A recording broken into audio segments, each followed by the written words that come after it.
a gente vai ver para o caso de um sistema de baixa pressão anômalo. O que acontece com o balanço de forças e qual é o valor do vento gradiente para o caso de um sistema de baixa pressão anômalo. E aí vocês vão ver a diferença do sistema de baixa pressão regular do sistema de baixa pressão anômalo. Então vamos lá. O que acontece aqui? Ó? O que acontece para o caso de um sistema de baixa pressão anômalo? A gente viu o seguinte, ó. Vou colocar aqui o centro de baixa pressão, certo? Isso aqui é uma baixa. Só que isso aqui é uma baixa anômala. O que significa uma baixa anômala? A baixa anômala é um centro de baixa pressão onde o vento não escoa, não circula de forma ciclônica como deveria circular. Por exemplo, para ele circular de forma ciclônica, esse vento no hemisfério norte, ao longo desse sistema de baixa pressão, ele tinha que girar no sentido aqui, ó, anti-horário. Ele deveria girar nesse sentido anti-horário. Como está aqui, ó. Tá? Girando no sentido anti-horário. Só que a baixa pressão anômala, ela gira no sentido oposto. Aí você fala, é possível isso, professor? Sim, é possível. Tanto é que quando você tem, por exemplo, sistemas como tornados, vamos dizer assim, o sentido daquele giro, você tem uma baixa pressão ali no centro. Tá? Mas ele pode girar ou no sentido horário ou pode girar no sentido anti-horário.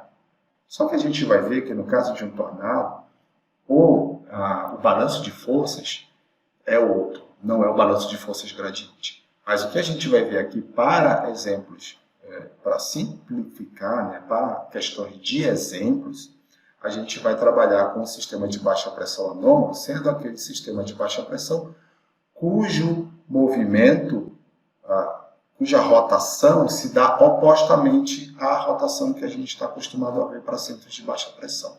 Então, a gente vai colocar aqui uma parcela de fluido aqui, desse sistema de baixa pressão anômalo, e o giro vai ser oposto ao giro que a gente conhece. Então, nesse caso aqui, o giro vai ser horário. E aqui, ó, é o meu vetor T. À esquerda do movimento, a gente tem um N. E aí já viu que o R dá negativo. Ok? E aqui, você tem, já vou aproveitar essa figura aqui, ó. Vocês já aprenderam o lance do dφdN. Tá? Aqui você vai ter um geopotencial maior do que aqui. Então, se aqui vale φ, aqui vai valer φ mais ΔΦ. E à medida que o N aumenta nessa direção, o φ está aumentando. Então, se o φ está aumentando junto com o N, eu tenho d1 de φ, d1 de N positivo. Então, está aqui o valor de R, está aqui o valor de d1 de φ, d1 de N. Agora, com essas condições que foram dadas para a gente consegue determinar o valor do vento gradiente. Para que condição? Para uma condição de sistema de baixa pressão anômala. E a gente vai fazer isso aqui agora. Olha o que vai acontecer para esse caso de sistema de baixa pressão anômala. A gente tem aqui, ó, o VGR é igual VGR igual menos F é positivo no hemisfério norte, então você tem 10 a menos 4, que multiplica o R é negativo, no caso dessa baixa anômala, então R é negativo, então você vai ter menos 5 vezes 10 à quinta, dividido por 2. Aqui já vai ser um valor positivo. Mais ou menos a raiz quadrada de tudo isso aqui que a gente vai fazer. F 10 a menos 4 ao quadrado vezes o R, que é negativo, ao quadrado, tudo bem, ele vai ser elevado ao quadrado, esse negativo não vai fazer diferença, mas a gente coloca aqui, para saber que ele é negativo, dividido por 4, menos R é negativo, então, menos 5 vezes 10, menos 5 vezes 10 à quinta, vezes 10 ao quadrado sobre 10 à sexta, que é esse aqui é o gradiente de altura geopotencial, mas para eu converter ele para gradiente de geopotencial, multiplico pelo valor da gravidade, é isso aqui, aí fechou, aqui e fechou,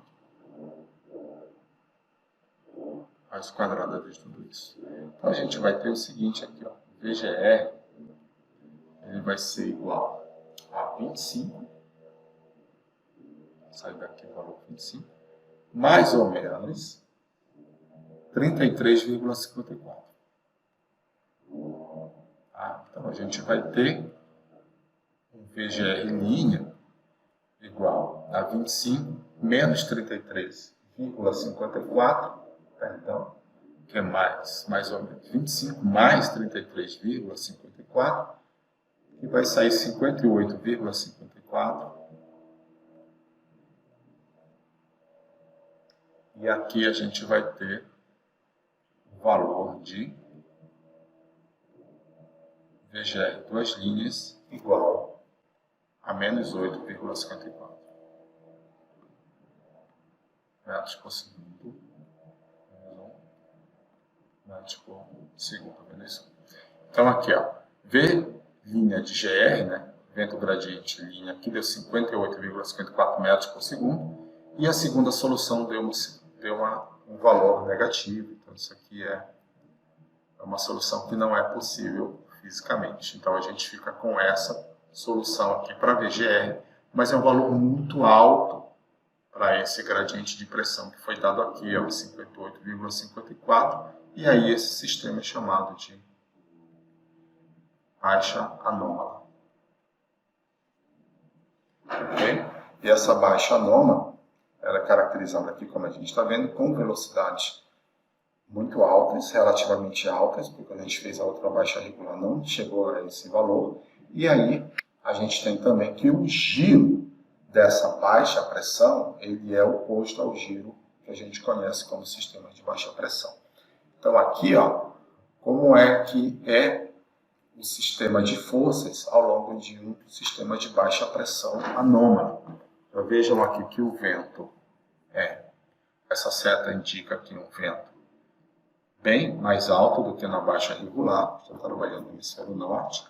O balanço sempre vai ser de 3 forças, só que nesse caso, olha só, a gente tem a força centrífuga, apontando aqui para fora, né, dessa circunferência, do jeito que tem que ser, e aí, para a direita do movimento, a gente tem a força do gradiente de pressão, apontando aqui para o centro da baixa, e a força de Korolysch.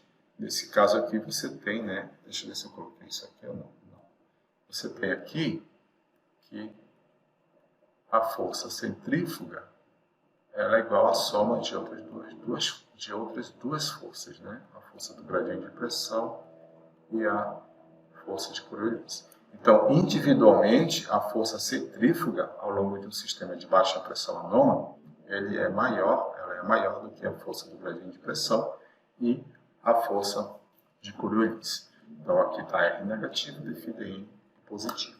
Alguém quer fazer alguma pergunta sobre isso? Então, a gente pode falar. Eu não entendi a relação entre o φ e o N, porque primeiro eu pensei que eles fossem inversamente proporcionais. Só que aí, nesse exemplo de baixa pressão anômala, o senhor está dizendo que dφ dN vai ser um valor positivo. Eu não entendi. Legal.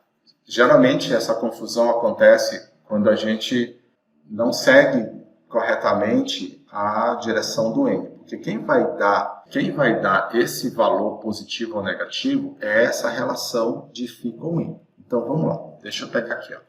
Vamos manter aqui o mesmo sistema, né? Então aqui, ó, eu vou dizer que essa baixa pressão aqui, ela tem um valor φ associado a ela. E aí eu vou ter uma outra isolinha,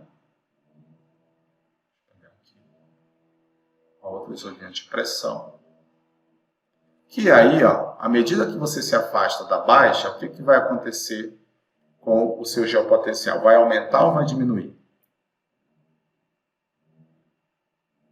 O que acontece com sua pressão à medida que você se afasta do centro de baixa pressão? A pressão vai aumentar ou vai diminuir? Vai aumentar. Vai aumentar. Então, o geopotencial também aumenta.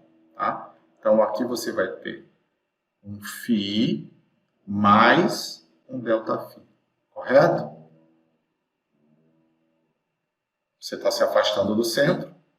Se você tivesse uma outra isolinha aqui, seria φ mais 3 ΔΦ. A gente está considerando que esse ΔΦ aqui é um valor constante. Tá? E aí, o que acontece? Então, bom, a gente está aqui trabalhando no sistema de baixa pressão anômala. Então, aqui eu estou colocando uma parcela de fluido. E aqui, ó, está o meu vetor tangente T. E o N está à esquerda do movimento. Então, está para cá. Então, olha só, eu vou colocar até uma outra isolinha aqui, que é para enxergar isso aqui direitinho. Pega a sua parcela de fluido aqui, ó. O N está dando a direção para onde ele aumenta. Então, o N aumenta para cá. Aí, a gente quer saber, ó, o que acontece com o φ à medida que N aumenta. Tá? Então, vamos lá, minha parcela de fluido está aqui. Então, se eu ando nessa direção para onde o N está aumentando, o que está acontecendo com o geopotencial? Está aumentando. Sim, está aumentando. Então, a minha relação aqui, ó, tem φ dN. Então, à medida que N aumenta, o geopotencial aumenta. Então, isso aqui é maior que zero. Ou seja, o geopotencial aumenta à medida que N está aumentando. Se você pegar aqui uma posição, aqui também, ó, vamos pegar uma outra posição. Para a sua parcela de fluido. Onde está o T? Está aqui, ó. Por onde está o N? À esquerda do movimento. À esquerda de T. Está o N. N aumenta para cá. Então, à medida que N aumenta, o que está acontecendo com o φ? Está aumentando. Então, essa relação de φ dN é positiva, ela é maior que zero. Entendeu?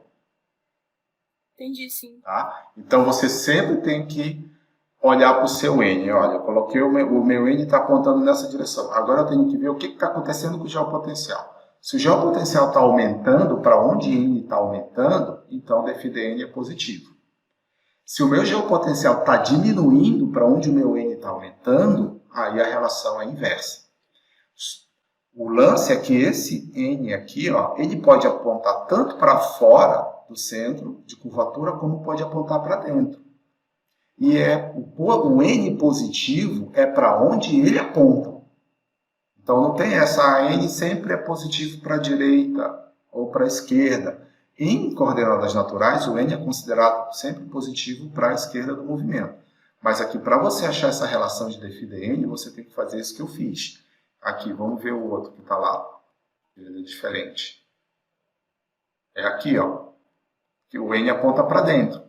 Então, eu estou considerando que o meu N é positivo para dentro. Então, à medida que eu ando junto com o N, o meu geopotencial, ó, ele vai caindo, ele vai diminuindo. Então, essa relação entre dφ dN é inversa. Então, ele é negativo. Ok? Então, o que é que vocês têm que, vamos dizer assim, saber, né? Saber e sair dessa aula com o mínimo dessas informações. Que o escoamento gradiente é um escoamento onde existe o balanço de três forças. Que forças são essas? Força do gradiente de pressão, força centrífuga e força de Coriolis. É um balanço dessas três forças. E aí, quando você vai resolver, vai calcular o valor do vento gradiente que você utiliza essa equação aqui, ó, que derivou da equação do balanço, você precisa saber os sinais de R e de dφdN e também de F. O de F é tão simples hoje para a gente, né, que eu nem coloquei o F aí. Mas a gente tem que saber o sinal de F, de R e de dφdN. Sabendo esse valor, uma vez que seja dado para você um sistema de baixa pressão ou um sistema de alta pressão, você consegue determinar esses valores e saber se essa baixa ou essa alta elas são regulares ou anômalas. Tá? O que vai acontecer? O vento, o valor de V, sempre, para ser fisicamente aceitável, ele sempre tem que ser um valor real e positivo. Se ele for um valor imaginário ou negativo, ele não é uma solução possível. Ou seja, a gente não consegue usar esse valor para mostrar o que está acontecendo aí fora na atmosfera real. Ok? Então tem essas limitações. E aí você pode achar, dependendo dos valores, você pode achar uma alta regular, uma alta anômala, uma baixa regular ou uma baixa anômala. Alta regular, no caso de alta, né, você não tem a inversão daqueles giros como eu fiz para baixa. Na alta você vai encontrar uma solução cujo você vai ter duas respostas, um VGR linha e um VGR em duas linhas. Essas duas respostas elas vão ser reais e positivas. Só que vai ter uma que vai ser maior do que a outra. Então, quando você estiver trabalhando no sistema de alta pressão, que você encontra dois valores para o VGR, o valor mais baixo está associado à alta regular. O valor mais alto está associado à alta anômala. E na alta anômala, você tem ali aquelas configurações de forças, né? Deixa eu só voltar aqui, para isso ficar claro na nossa cabeça. Cadê aqui? Alta pressão anômala, alta pressão regular. Tá bom? Então, o escoamento gradiente é o balanço dessas três forças e só são aceitáveis valores reais e positivos. Quando a gente vai para o caso da baixa pressão, o que está associado a baixa pressão regular e baixa pressão anômala tem a ver com o sentido do giro, tá? E também com o sentido do valor o valor desse vento que foi calculado. Olha, então, no caso da baixa regular, deixa eu voltar aqui, o valor que a gente encontrou, que foi uma solução possível, foi de 8,54 metros por segundo.